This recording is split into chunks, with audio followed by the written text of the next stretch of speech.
Evangelho de Lucas, no capítulo 18. Eu vou fazer a leitura nos 8 primeiros versículos, continuando o estudo que estamos efetuando nas parábolas de Jesus. Lucas 18, de 1 a 8.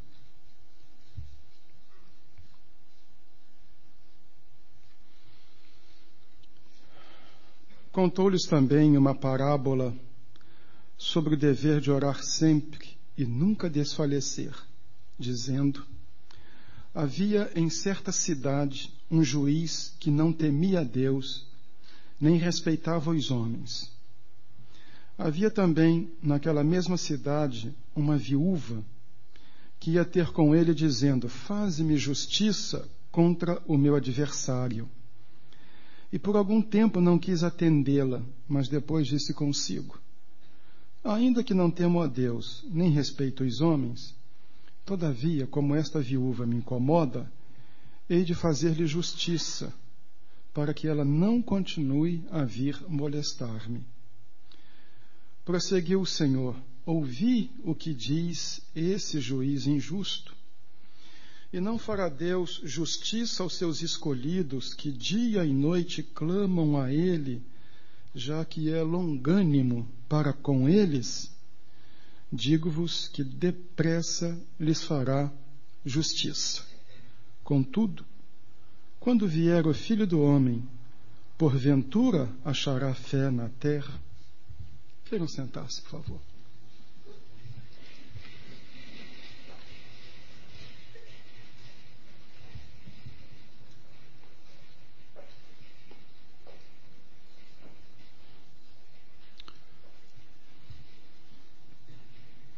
Uma expressão curiosa no início da parábola: o dever de orar sempre.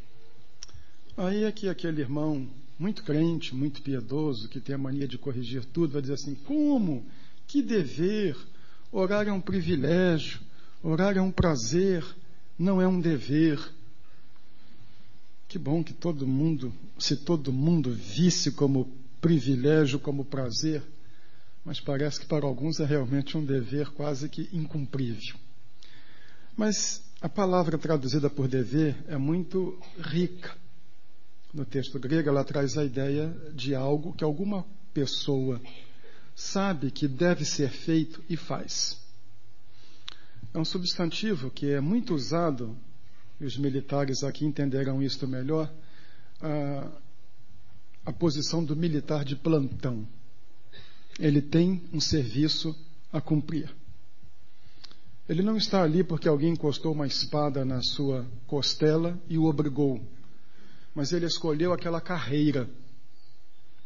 Não havia serviço militar obrigatório, o exército romano era altamente profissional, as pessoas se esforçavam para tentar ser militar e nem todas conseguiam. Então, quando alguém era um militar, era porque havia optado, perseguido, se esforçado para alcançar aquela posição. Então, ao escolher aquela carreira, a pessoa sabia que havia alguns atos inerentes ao seu ofício. Sabia que aquilo fazia parte, numa linguagem que se tornou popular entre nós, do pacote, e aceitou. Não via como dever, não via também como rotina, via como algo que devia fazer, porque estava inserido dentro de suas atribuições. Torna-se significativo o uso desta palavra porque nós entendemos que orar é algo inerente ao seguidor de Jesus. Não é uma obrigação, não é um fardo que se põe sobre os ombros da pessoa e se obriga a pessoa então a orar. Da mesma maneira, não é algo que a pessoa opta por fazer ou por não fazer, negligencia e deixa de lado, não é este o sentido. Ao comprometer a sua vida com Cristo, ela descobriu que orar, estar em comunhão com Deus, acessar a presença do Pai, é algo que faz parte destas atribuições da vida cristã, que faz parte do caráter cristão. Mas por que orar? Por obrigação? Não. Orar por quê? Por causa da necessidade? Talvez sim. Muitas pessoas, quando não têm necessidade, nem se preocupam em orar. E uma boa parte delas só se lembra de orar quando as coisas ficam bastante difíceis.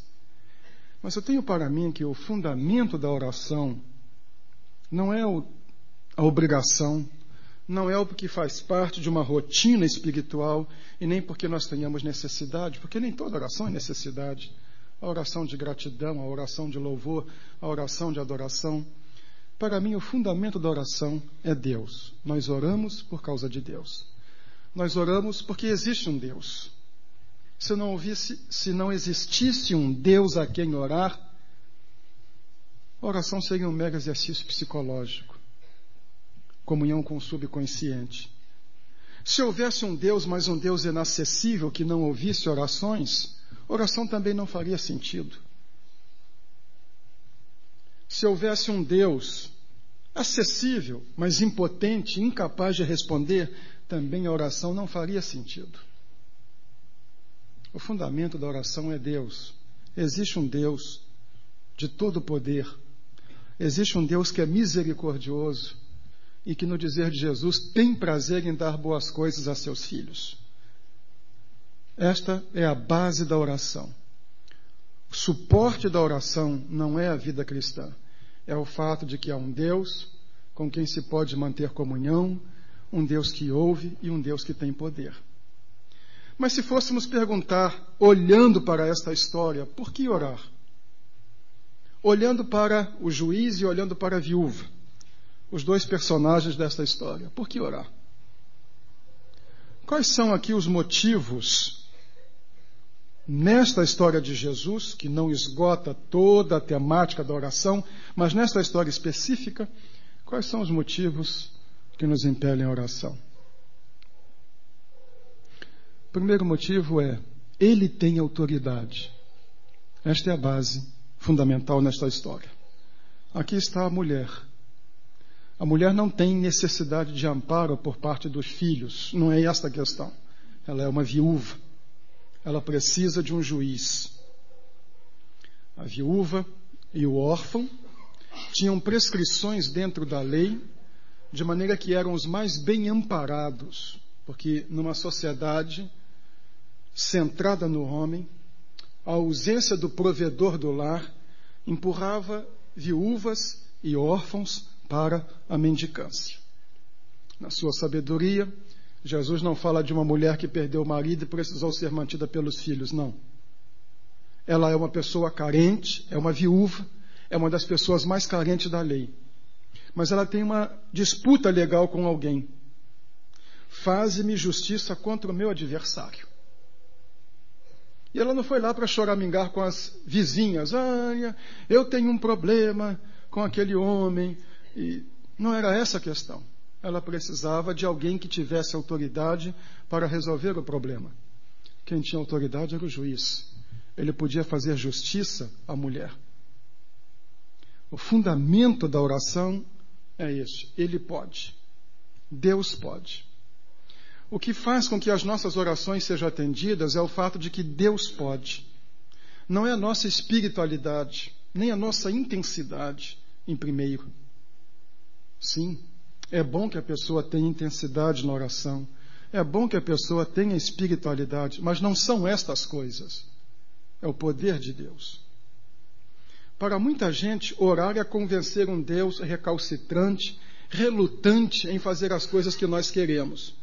Então, na cabeça de muitas pessoas, Deus é uma figura escondida, iracunda, que tem as coisas, mas que tem um estranho sadismo, põe as mãos para trás e esconde. Então nós temos que agonizar e ficar desesperados, clamando, até convencer esse Deus maldoso a nos dar as coisas que nós precisamos. Jesus refutou isto em outra parábola. Qual é o homem que quando seu filho pede pão lhe dá uma serpente?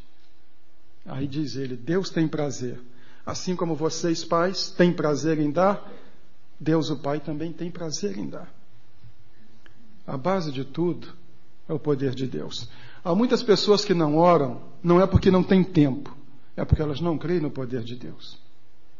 Elas não estão familiarizadas com o poder de Deus. Estas coisas são palavras vazias e ocas que não entram no coração. Mas se uma pessoa tem uma experiência real do poder de Deus, que Deus é poderoso, se ela tem uma experiência na sua vida de que ela pode estar lá embaixo, mas um dia o poder de Deus entrou na sua vida, operou, e ela sentiu isso, ela sabe, vale a pena orar. Quem teve uma experiência do poder de Deus na sua vida, sabe que vale a pena orar. Remeto os irmãos ao texto de Efésios, capítulo 3, versículo 20.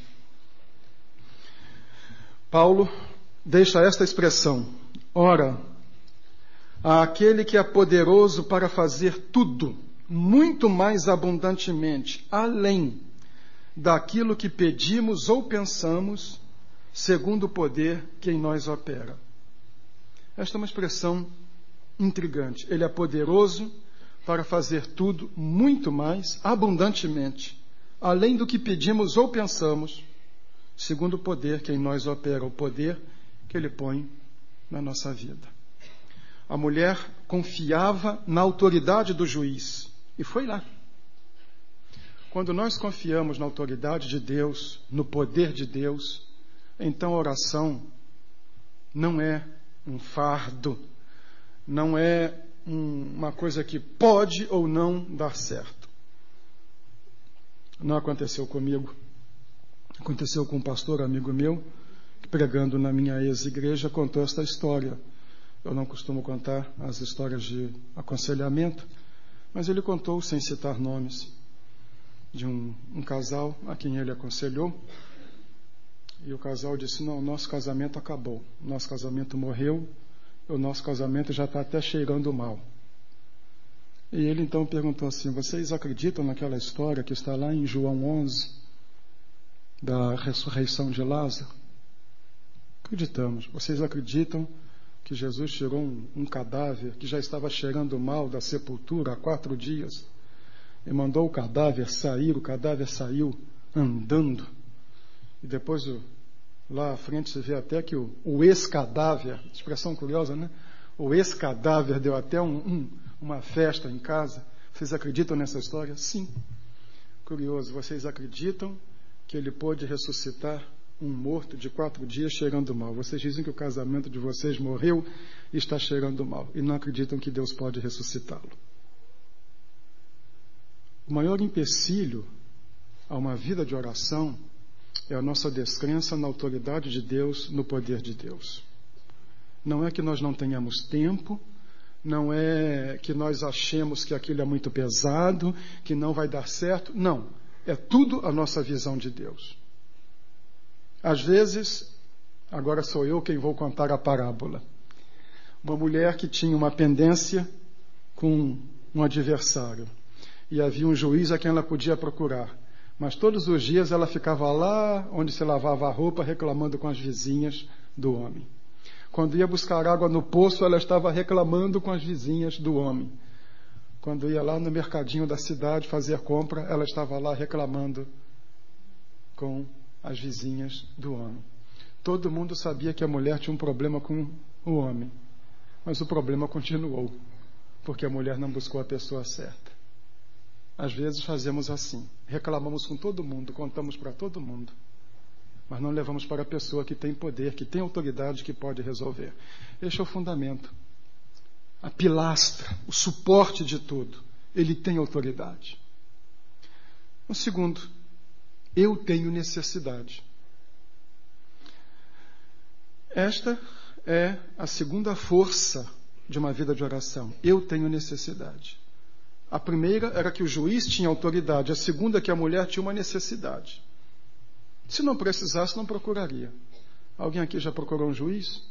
Se não precisou, não procura. É como médico, desculpem os dentistas, principalmente dentista, que a gente só vai quando precisa realmente, e agente funerário, que a gente não procura por esporte nem por prazer. É só nas horas de aperto. Mas a mulher procurou pelo juiz porque tinha necessidade. É por isso que nós oramos. Nós parece, muitos de nós nos acostumamos a viver de carência espiritual. Nós nos acostumamos a viver carentes. Não é sem bens materiais. Esta é uma outra história. Muitos se acostumaram a viver sem comunhão com Deus, sem alegria na vida cristã, de tropeços, de derrotas. Acostumaram-se com isso. Então, não tem necessidade. Assim como há pessoas que são masoquistas, gostam de sofrer, há também uma estranha espécie de masoquismo espiritual. Eu já citei numa outra ocasião como o complexo de galinha da Angola. A galinha da Angola que anda cantando, tô fraco, tô fraco, tô fraco. É aquele membro de igreja que tem um prazer enorme em estar dizendo que é fraco, que está com problema, alardear as suas falhas. Quem não ora, não tem necessidade. Quem não ora, não sentiu necessidade. Quem não ora, acostumou-se a viver nas necessidades. E se eventualmente a vida estivesse tão boa que não precisasse pedir nada, deveria orar para agradecer. Porque também não é só na hora do aperto. Presumo que os pais que aqui estão, hoje no Dia dos Pais, gostariam de receber um abraço e um beijo, não porque os filhos estão necessitando de alguma coisa, mas o reconhecimento. Então, se não há nada para pedir, pelo menos o reconhecimento de que Deus é um bom Pai. Este é o segundo passo na oração. Cada um de nós tem necessidade que só Deus pode atender.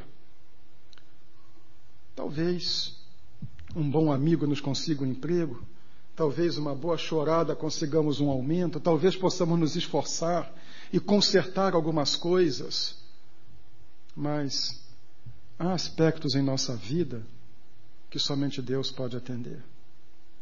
Há pessoas que se sentem tão seguras e outras que são apáticas, mas é este reconhecimento. Eu preciso das ações divinas na minha vida. Muitos de nós estamos com um cristianismo tão racional, tão humano, tão natural, que para nós a vida cristã é apenas a compreensão de certas verdades e um certo código de conduta. E nos esquecemos que a vida cristã é uma vida sobrenatural. Tudo no cristianismo é sobrenatural. Há um Deus que criou todas as coisas.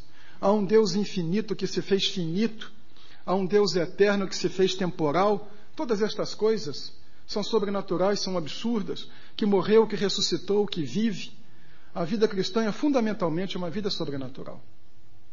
E o sobrenatural para muitos é apenas cognitivo, no intelecto ou no credo, mas não na vida. Mas é esta compreensão. Eu tenho necessidades que ninguém pode preencher. Eu, no meu caso, Exaltino Gomes Coelho Filho, eu tenho necessidade que minha esposa não preenche, minha igreja não preenche, meus filhos não preenchem. São necessidades emocionais, existenciais. Cada um de nós carrega suas peculiaridades. Cada um de nós tem necessidade que não pode suprir em lugar algum. Só em Deus. Principalmente porque nós não somos macacos que deram certo, que um dia desceram das árvores e disseram, vamos passar a vestir roupa, botar sapato no pé, falar e vamos entrar numa nova etapa da humanidade, ou da hominidade. Mas imagem e semelhança de Deus, criados por Ele, nós temos necessidade de comunhão com Deus, temos necessidades espirituais que só Deus pode preencher. Necessidade. Quando uma pessoa reconhece que há um Deus que pode e que ela tem necessidade e junta essas duas forças, ela é impelida à oração. Mas há uma terceira. Ele tem autoridade, eu tenho necessidade, e terceira, ele ouvirá. Versículos 4 e 5. Por algum tempo não quis atendê-la, mas depois disse consigo, ainda que não temo a Deus nem respeito os homens, todavia como esta viúva me incomoda, hei de fazer-lhe justiça para que ela não continue a vir molestar-me. Puxa, molestar-me. Essa era a posição do juiz. Ele se sentia molestado por ela. Ele ouviu para se livrar da mulher. Para a mulher não me aborrecer mais, eu vou resolver essa questão. Jesus compara. Ouçam o que está dizendo esse juiz injusto. E não fará Deus justiça aos seus escolhidos? Não é que Deus ouve porque nós o molestamos. Jesus já muda a linguagem.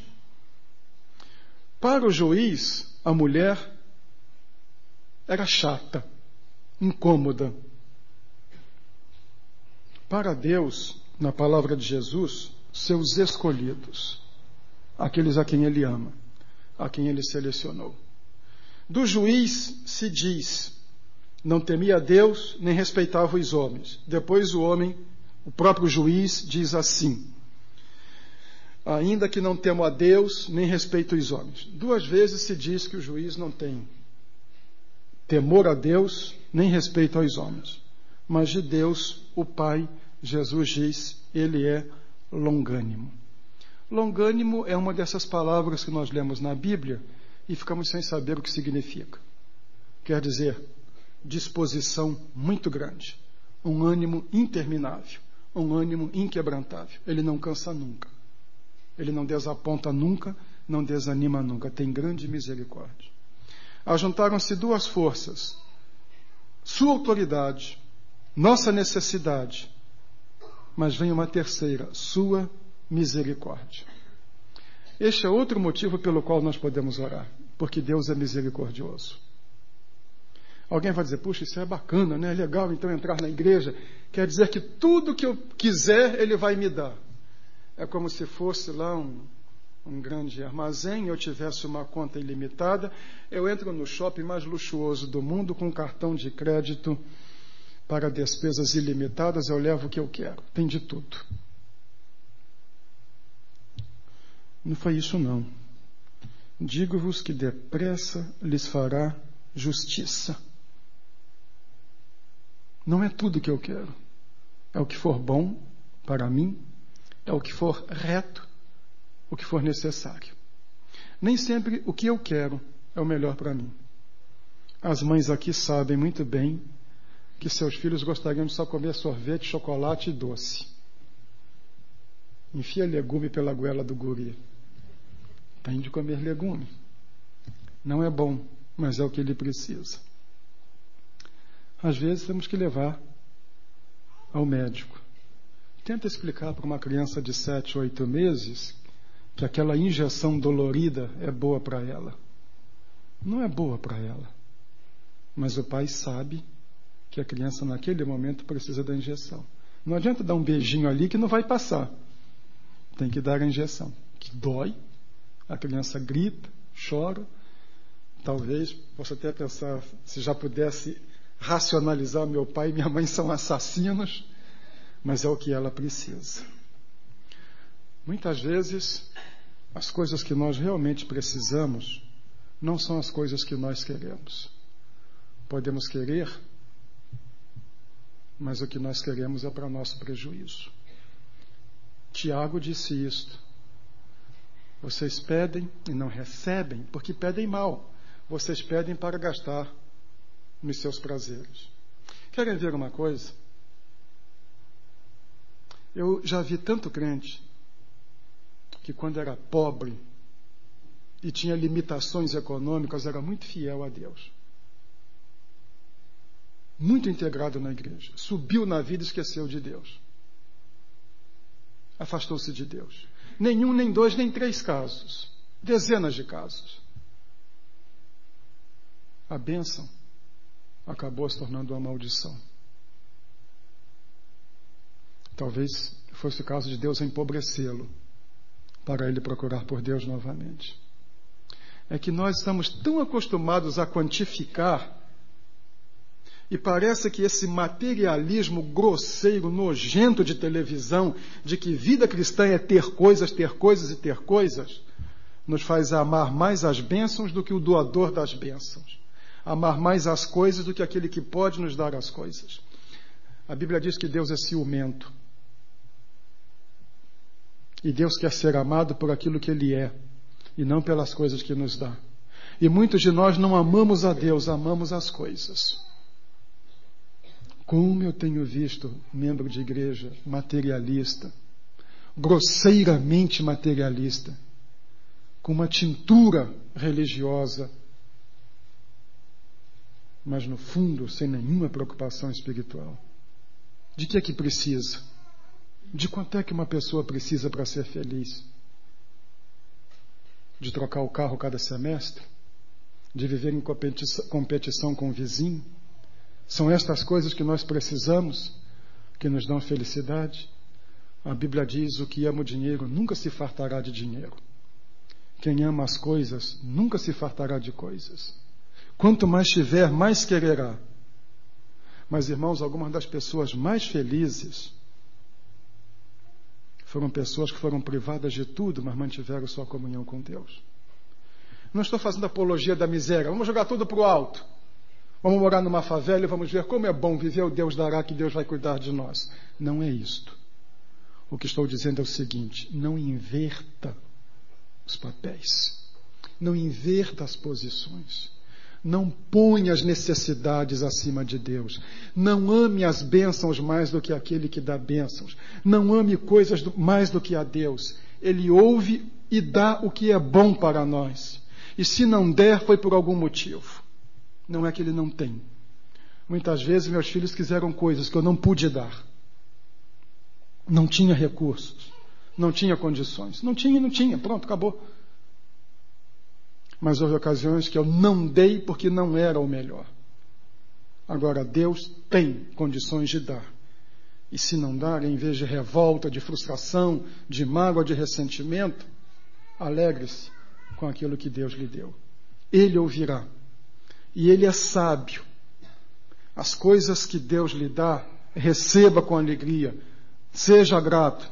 O que Ele não der, pare para pensar. Por que não deu? E a história contada por Jesus termina com o versículo 8, que não tem nada a ver com a história propriamente. Digo-vos que depressa lhes fará justiça. Tudo bem. Deus vai fazer justiça aos seus escolhidos. E aí, de repente, Jesus põe uma frase que parece quebra toda a sequência. Contudo, quando vier o Filho do Homem, porventura achará fé na terra? Não quebra a argumentação, é o ápice da argumentação. Quando eu voltar, é isso que Jesus está dizendo, será que eu ainda vou encontrar gente que acredita nessas coisas que eu estou pregando? Em outras palavras, ele fala sobre a eficácia da oração e depois pergunta: mas quando eu voltar, será que eu ainda vou achar gente orando? Ainda vou encontrar fé na terra? Isso nos leva a uma consideração pouco agradável. Muitos de nós não levamos a oração a sério. Você leva? Desligue sua televisão na quinta-feira e venha para a reunião de oração. Atrase a lavagem da louça na terça-feira e venha para a reunião de oração das senhoras. Atrase o seu jantar na quinta-feira e venha para a reunião de oração. Deixe o shopping, deixe o estádio de futebol e venha para a reunião de oração. E você vai descobrir que na medida em que descobre e se aprofunda nesse mistério que é o poder e a graça de um Deus que se satisfaz em atender os seus filhos, a sua vida espiritual crescerá. Quero lhe fazer um desafio. Melhore a sua vida de oração. Não sou ingênuo. Eu sei que uma boa parte dos membros de igreja só ora na igreja, na hora do culto, mas que não tem vida de oração, não tem prática de oração, não está acostumado em oração. Se a igreja cresce em oração, se a igreja cresce em tudo que ela canta, o que ela diz sobre oração, as reuniões de oração das igrejas estariam vazando gente pelo ladrão. Mas na raiz de tudo está uma triste constatação. Nós não cremos na oração. E a história é sobre o dever de orar sempre e nunca desfalecer. Dever não como um fardo, mas dever como algo inerente. A oração deve fazer parte da nossa vida. Se você é um seguidor de Jesus, a oração deve ser algo bem presente no seu viver. nós vamos cantar o hino 386. Bem de manhã, ao meio-dia, do dia ao fim, orar sempre. 386.